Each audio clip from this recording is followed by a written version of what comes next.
Welcome back, everybody, to another episode of Remember Me Daily Readings for Lent.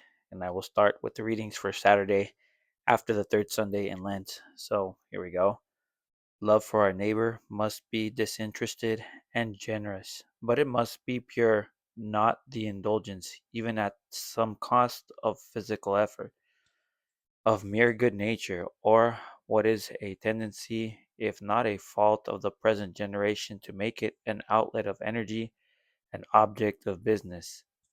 Love for our neighbor must not be rash, but sage and discreet.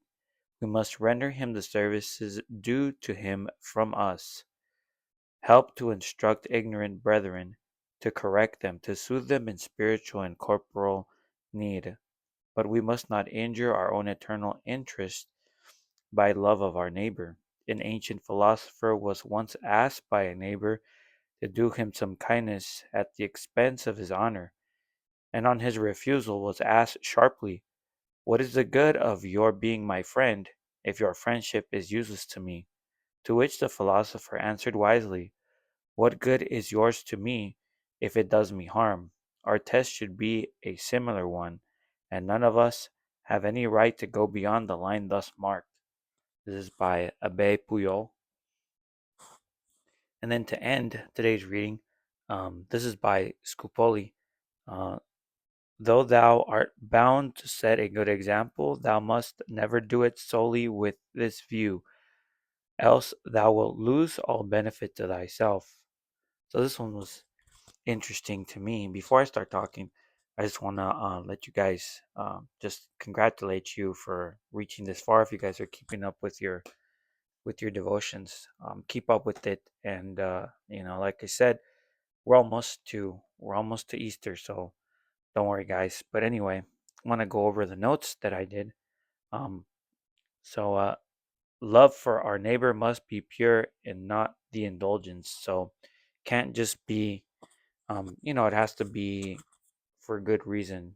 Not to show off or not to show that you're a good person, but for the good, for the real good of our neighbor. And love for our neighbor must not be rash, but sage and discreet. Now, this one's hard for the Catholic today, um, because obviously in the next line, help to instruct ignorant brethren, to correct them or to soothe them in spiritual or corporal need, right? And let me just keep going before I start my thoughts on this. But we must not injure our own eternal interest by love to our neighbor. So I wanted to talk about. Hopefully, I don't go too far into this because maybe it should save it for another video. But I wanted to talk about ecumenism, which is not good, right? It's popular for Catholics to go out of their way to not cause problems or to say, "Hey, we're all in the same boat."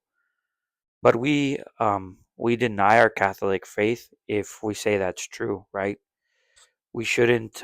We should want our neighbors, our non-Catholic neighbors, to convert to the faith if they are part of heretical sects or even schismatics. We have to invite them back into the church. I don't think it's good, the route of ecumenism, because it's just a route based on a lie, and you become participant in that lie, and in that lie you ultimately harm yourself, right? That's a big problem for Catholics. It's just something that they don't want to talk about, but we should talk about, because if we're not going to tell the truth about this, right? If we're going to tell uh non-Catholics, especially the heretics and the schismatics, if we're just going to not confront them and let them do what they want to do and not tell them the truth of that, there really isn't a point in telling the truth in anything, right? If you're going to bend the knee when it comes to that, you should bend the knee for everything, right? And that's why there's a problem with a lot of Catholics today, and it stems from that, right? People don't think that one weakness in one area will affect the other area, but it does, and that's what it is, right? Any lie, just like ecumenism, is a lie, right? Any lie, if you live by that lie, it starts seeping into other things, and that's what we see today, right? This belief in ecumenism has, was, if I were to give the benefit of the doubt, right? Ecumenism was, there was good meaning behind it, right? Um, probably, probably too much charity to the point of sin. It's also what we're going to talk about, right? Being so charitable, you sin. But that's what happened, and then that's why we have this where we hear authorities in the church today saying all roads lead to God and all that stuff and all religions, right? That the Holy Spirit wills the plurality of religions, which is not true, right? But this comes from that problem comes from ecumenism. It's a domino effect. It's not just like people don't just start spouting off sins right off the bat. Usually, right? It comes from somewhere, and unfortunately, right, this problem that we have, and I really don't want to speak on this kind of stuff because this is not the channel for that, but this is just to point out what we're seeing here. This stuff here, when you see authorities giving bad advice, or when you see authorities, you know getting chummy with, sectarians and stuff, with the heretics, it comes from ecumenism. Sometimes, I see a lot of Catholic influencers, a lot of Catholic content creators on this channel. They, in the name of ecumenism, they'll go to, like, they'll go to mega churches, and they'll pray, they'll have their hands up, they'll go like this, oh, I feel it. It's a lie. It's bad to do, and it's a lie, right? Like, you shouldn't do that. It's not worth that to build, even to build. Oh, well, I have to build a friendship. That friendship is not. No friendship is worth building based on a lie, right? Based on a lie. No friendship is worth building. Being in good terms with somebody is not worth it if you base everything on a lie. And that's what I feel like ecumenism is, just a lie. You're just it's all a lie, and it's the worst kind of lie. And it's one of the worst kinds of lies because you're not the this lie is gonna take, there's gonna prevent somebody from going to heaven, and it'll lead somebody to hell. And the bad thing, the worst thing about this lie is that this lie will drag you into it too. Like, if you can't just, well, I said it to not hurt his feelings because I wanted to be charitable. I said this to not hurt his feelings. And, God's not going to let that one fly. You will go down. If you're somebody who is very friendly to ecumenism, somebody who doesn't speak up against it, somebody who participates in it, you will be dragged down. And I have to tell you, right, since we're talking about being charitable, if you've done it, right, if you've done these things, if you didn't know any better, right, hey, it's okay. You can stop now, go to confession, get it over with.